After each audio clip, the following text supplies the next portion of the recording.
پہلا ہی پارہ ہے جی، آیت نمبر 104 ہے۔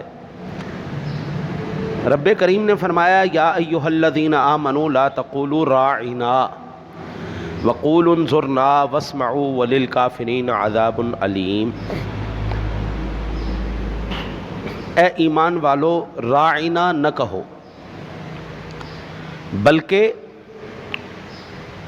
یوں عرض کرو کہ حضور ہم پر نظر فرمائیں اور پہلے ہی سے بغور سنو، اور کافروں کے لیے دردناک عذاب ہے۔ اس آیہ مبارکہ سے پہلی بات تو یہ معلوم ہوئی کہ رب کریم نے اپنے محبوب کریم علیہ الصلوۃ والتسلیم کے دربار گوہر بار میں عرض کرنے کا، بات کرنے کا سلیقہ سکھایا کہ حضور کی بارگاہ میں جب بیٹھو تو بات کیسے کرنی ہے۔ الفاظ کا چناؤ ایسا ہونا چاہیے جس کے اندر کوئی بھی گستاخی کا پہلو نہ نکل سکے۔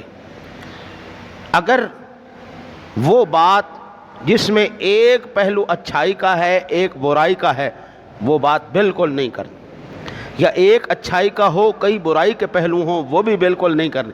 ایسی بات کرو جس میں گستاخی کا پہلو ہی نہ نکلے، ایسی بات کرو۔ پھر فرمایا وسمع، غور سے سنو، کان لگا کے سنا کرو، میرے محبوب کو بار بار بات نہ کہنی پڑے، کان لگاؤ، غور سے سنو حضور کیا فرما رہے ہیں۔ پھر ارشاد فرمایا جو لوگ بے ادبی کا پہلو نکالتے ہیں، وَلِلْكَافِرِينَ عَذَابٌ عَلِيمٌ، ان کے لیے دردناک عذاب ہے۔